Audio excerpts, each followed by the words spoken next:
अस्सलाम वालेकुम जी। मेरा नाम अरसलान शहजाद एडवोकेट है। आप देख रहे हैं मेरा यूट्यूब चैनल। आज हम जिस टॉपिक पे बात करने जा रहे हैं ये टॉपिक है तकसीम का, कि हमारे यहाँ पे जो प्रॉपर्टीज़ हैं उनकी तकसीम किस तरह से निकाली जा सकती है और कौन से कवानीन इसके ऊपर जो है वो अट्रैक्ट करते हैं। तो आइए हम सबसे पहले कुछ सवालात निकाल लेते हैं जिनके ऊपर आज हम बात करने जा रहे हैं। तो ये सवालात जो मैंने कुछ निकाले हैं ये आप देख सकते हैं स्क्रीन पर। नंबर 1 कि तकसीम की बाबत जो है हमारे पंजाब में कौन सा कानून इस वक्त चल रहा है जिसके मुताबिक हम तकसीम किसी भी प्रॉपर्टी की करवा सकते हैं। नंबर 2 कौन सी प्रॉपर्टीज़ हैं जिनकी तकसीम इस कानून के मुताबिक हो सकती है। नंबर 3 है कि दावा किस सेक्शन यानी कौन सी प्रोविजन के तहत दायर होगा और कौन सी अदालत इसको सुनेगी। नंबर नेक्स्ट है जी दावा यानी इसका मुकदमा कौन दायर कर सकता है। नंबर नेक्स्ट क्वेश्चन है जी कि दावा दायर होने पर कोर्ट क्या करती है, यानी किस तरह से प्रोसीडिंग इनिशिएट करती है, किस तरह से प्रोसीडिंग का आगाज़ करती है। नेक्स्ट ये है कि जी जो जवाब के लिए कितने दिन की मोहलत जो है अदालत मुखालिफ पार्टी को देती है अपीयर होने के बाद। नेक्स्ट सवाल ये है कि जी मलकियत पर अगर सवाल आ जाता है तो कोर्ट क्या करेगी। नेक्स्ट सवाल ये है कि जी रेफरी कौन है, कौन इसे अपॉइंट करता है। नेक्स्ट सवाल है ये कि जी जो नीलामी है ये क्या चीज़ है और ये किस तरह से नीलामी की जाती है। नेक्स्ट है जी कि प्राइवेट सेटलमेंट किस चीज़ का नाम है और ये कैसे होगी और क्या होगा। नेक्स्ट है जी कि इस पार्टीशन यानी तकसीम के मुकदमे को अदालत कितने वक्त के अंदर इसको डिसाइड करती है। ये थे जी हमारे चंद सवालात जिनके बारे में हम इस वीडियो में जानते हैं, तो वीडियो को आखिर तक देखते रहिएगा। आइए वीडियो को आगाज करते हैं। नंबर फर्स्ट जो कानून है इस तकसीम के लिए वो कानून है Punjab partition of immovable property act 2012। ये कानून है पंजाब में जिस कानून के तहत प्रॉपर्टीज की तकसीम निकाली जा सकती है। अब सवाल इसमें ये आता है कि कौन सी प्रॉपर्टीज की तकसीम हो सकती है, ये वो कौन सी प्रॉपर्टीज हैं। तो इसमें हम ये जान लेते हैं कि ये इसमें आती है शहरी प्रॉपर्टी यानी अर्बन प्रॉपर्टी। कानून में जो जिस प्रॉपर्टी का जिक्र किया गया है उसमें ये लिखा हुआ है कि इमूवेबल प्रॉपर्टी वो इमूवेबल प्रॉपर्टी जिसमें ज़रई रकबा ना शामिल होता हो। ज़रई रकबे की तकसीम इस कानून के तहत नहीं हो सकती। इसमें सिर्फ और सिर्फ तकसीम है तो शहरी रकबे की है, अर्बन प्रॉपर्टी की है, ऐसी प्रॉपर्टी की जो ज़रई ना हो।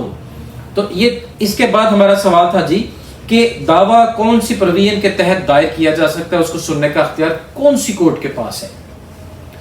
इसमें जिस सेक्शन 4 है जिसके तहत पार्टीशन का दावा सिविल कोर्ट में दायर किया जा सकता है और सिविल कोर्ट इसमें कॉम्पिटेंट फोरम है, कॉम्पिटेंट कोर्ट है जो इस दावे को सुनने का अख्तियार रखती है। नेक्स्ट हमारा सवाल था जी दावा ये कौन दायर कर सकता है।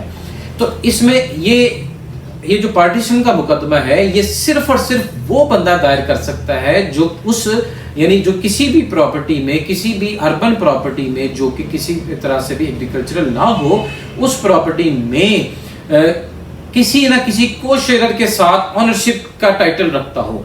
यानी एक प्रॉपर्टी है जिसको दो लोग ऑन करते हैं एक ही डॉक्यूमेंट के तहत और वो अनपार्टीशन लैंड है। उस प्रॉपर्टी की पार्टीशन जो है यानी वो घर है अगर 10 मरले का, उस प्रॉपर्टी के पार्टीशन के लिए सिर्फ और सिर्फ दोनों लोग यानी उनमें से कोई भी एक बंदा जाके कोर्ट में पार्टीशन का मुकदमा दूसरे के खिलाफ दायर कर सकता है। नंबर नेक्स्ट है जी दायर होने वाला मुकदमे पर कोर्ट क्या करती है, कोर्ट किस तरह से काम शुरू करती है। सबसे पहले देखती है कोर्ट के पास अख्तियार है सुनने का इस दावे को या नहीं। यानी ये किसी ज़रई रकबे की बाबत मुकदमा लेकर सिविल कोर्ट में तो नहीं हाजिर हो गया, लिहाजा कोर्ट सबसे पहले देखती है कि ये जो केस है ये ट्राइबल बिफोर सिविल कोर्ट है या नहीं। फिर कोर्ट उसके ऊपर उसको एडमिट करेगी कोर्ट और फिर उसके ऊपर नोटिस इशू करेगी दूसरी पार्टी को, यानी तलब किया जाएगा।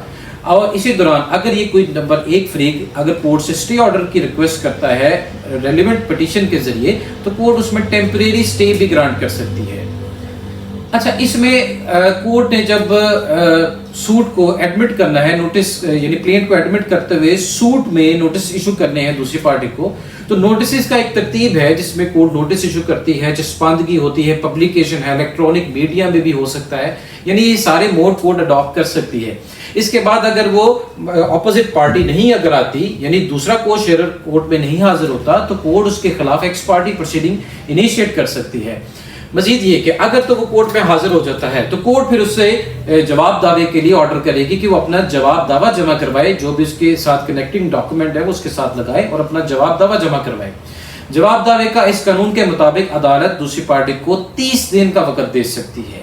30 दिन के अंदर अंदर जवाब दावा उसने जमा करवाना है। 30 दिन के बाद अगर जवाब दावा उसने नहीं जमा करवाया तो कोर्ट उसका राइट जो है, राइट ऑफ डिफेंस, वो स्ट्राइक ऑफ कर सकती है।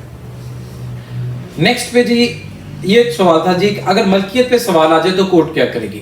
मलकियत के ऊपर अगर कोई टाइटल डिफेक्टिव यानी कोई टाइटल के ऊपर क्वेश्चन आ जाता है कि जी वो यानी वो प्रॉपर्टी ही किसी और की है, या को शेयर कहे जी ये प्रॉपर्टी इसने मुझे बेच दी हुई है, मेरे नाम पे ट्रांसफर हो चुकी हुई है, तो फिर कोर्ट पार्टीशन का मुकदमा बाद में देखेगी, पहले उस टाइटल को डिसाइड करेगी।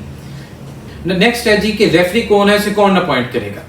रेफरी जी कोई ऐसा शख्स है जिसे कोर्ट अपॉइंट करता है उस प्रॉपर्टी की पार्टीशन के लिए। नेक्स्ट है जी कि इसमें ऑक्शन क्या चीज है, नीलामी क्या चीज है। नीलामी की इसमें दो किस्में बयान की गई हैं, एक है इंटरनल ऑक्शन और दूसरी है ओपन ऑक्शन। इंटरनल ऑक्शन यानी यह है कि को शेयर्स के दरमियान ही उस प्रॉपर्टी के नीलाम कर दिया जाएगा। को शेयर्स में से जो ज्यादा बोली लगाएगा उस हिस्से की हद तक प्रॉपर्टी उसको मिल जाएगी। लेकिन अगर को शेयर में डिस्प्यूट इस तरह का है और जो है अंदरूनी नीलामी के जरिए प्रॉपर्टी को डिसाइड नहीं किया जा सकता पार्टीशन के लिए या किसी भी चीज के लिए, तो फिर कोर्ट उसको, यानी प्रॉपर्टी है अनडिवाइडेड यानी अनडिविजिबल प्रॉपर्टी है, तो कोर्ट फिर उसको ले जाएगी ओपन ऑक्शन में, यानी बाहर ओपन नीलामी कर दी जाएगी और नीलामी में जो बंदा उसके पैसे ज्यादा लगेगा कोर्ट उसको वो प्रॉपर्टी नीलाम कर देगी और जो वसूल होने वाले पैसे को शेयर्स के दरमियान उनके ऑनरशिप की रेशियो के हिसाब से तकसीम कर दिए जाएंगे। नेक्स्ट है जी प्राइवेट सेटलमेंट। अगर तो पार्टीज कोर्ट से हटके आउट ऑफ द कोर्ट कुछ आपस में बैठ के सेटलमेंट कर लेती हैं कि राइट साइड वाला हिस्सा मिस्टर ए ले ले, लेफ्ट साइड वाला हिस्सा मिस्टर बी ले ले, तो इस तरह से अगर वो प्राइवेट सेटलमेंट के जरिए उसके ऊपर एक डॉक्यूमेंट एग्जीक्यूट कर लेते हैं या आपस में उसको सेटल कर लेते हैं और कोर्ट को जाकर बता देते जी हमने प्राइवेटली अपनी प्रॉपर्टी को सेटलमेंट के जरिए पार्टीशन कर लिया है, तो कोर्ट उनकी जो है प्राइवेट सेटलमेंट की टर्म्स एंड कंडीशन को ही डिग्री का स्टेटस दे देगी। आखिरी सवाल हमारा ये था जी कि अदालत ने इस तरह के मुकदमात को कितनी देर में डिसाइड करना है। इसके ऊपर जी जो सेक्शन 14 है इस कानून का वो ये बताता है कि अदालतों ने इस तरह के पार्टीशन तकसीम के मुकदमात को 6 महीने के अंदर दायर होने से फैसले तक 6 महीने के अंदर अंदर इनका फैसला करना है। Thank you very much for watching the video. Allah Hafiz.